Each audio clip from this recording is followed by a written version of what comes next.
दिनैसिम गावनि active worker जि नांथाबबाय थानाय बेफोरबायदि मानसिखौनो कुनु रेसपेक्ट होआ।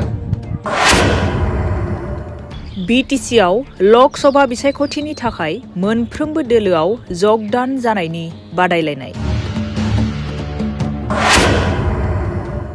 UPPLनि एक्टिभ वर्कार्सफोरा BPFआव 6 जगदान। थारैनो मा जामारदों रमद बरननि दैदेननाय UPPL सरखाराव? रमद बरननि दैदेननाय UPPL सरखारा रायजो राजानि थाखाय थारैनो मोजां खामानि मावना होनो हायाखै नामा?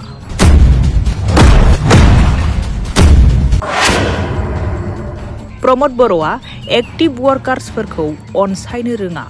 दिनैसिम गावनि एक्टिभ वर्कार जि नांथाबबाय थानाय बेफोरबायदि मानसिखौनो कुनु रेसपेक्ट होआ। प्रमद बर'नि दैदेननाय UPPL सरकारखौ नागारनानै 6 UPPLनि एक्टिभ वर्कार्सफोरा BPFआव जगदान। खुंथाय सरकार थासेयावबो UPPLनि एक्टिभ वर्कार्सफोरा सरकाराव गैयै BPF दोलोआव लोब लोब फैनानै मदद होनायखौ नुनो मोननाय जादों। जाहोना बेनो जे दिनैसिम 3 बोसोर जाबाय सरकार दानो जिहेतु प्रमद बर'नि दैदेननाय।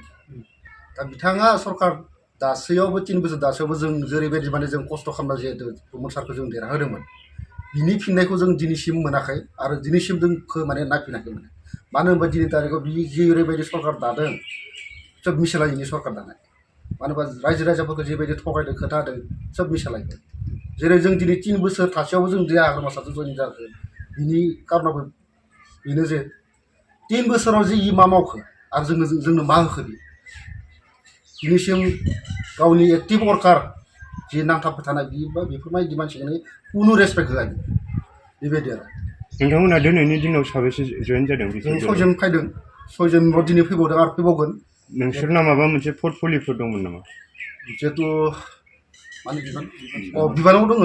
आं टाउन डिस्ट्रिक्टनि एक्जिकिउटिभ मेम्बार इउथआव आरो जिहेतु नै बिथाङा ब्लकनिनो भाइस प्रेसिडेन्ट गासैबो भाइसआनो बिदि आरो फैबाय थानाय समाव आरो जोंनि जिखिनि आंगो लोगो दङ फैजोबगोन गासैबो। जों खोथा खादैसोबो जोंखौ जिहेतु जोङो फैग्रोबाय दिनै बिदि आरो।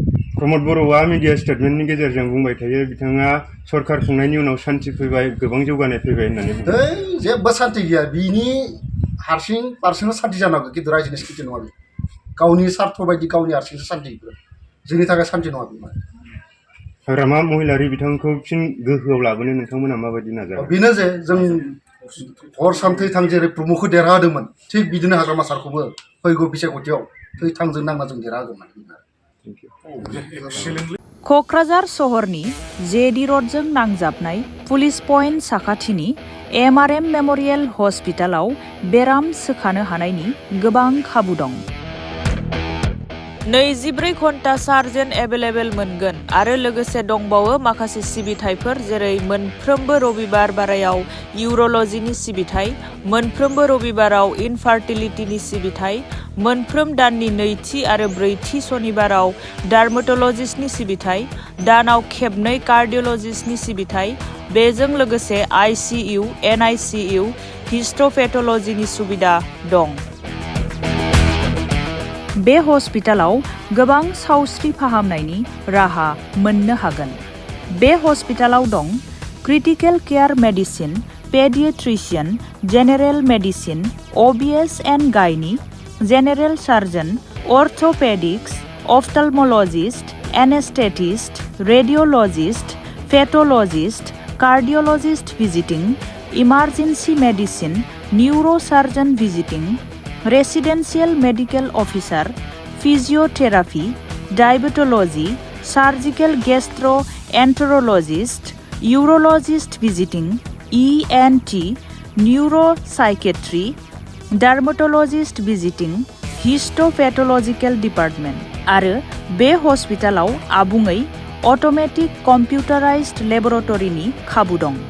बेफोरनि अनगायैबो 24/7 emergency service, ICU, NICU, USG, CT scan, X-ray, ECG, pharmacy, casualty, operation theatre सिबिथायनि गोबां खाबु दं। बांसिनै मिथिनो थाखाय कल खालाम 9365502048 98540819448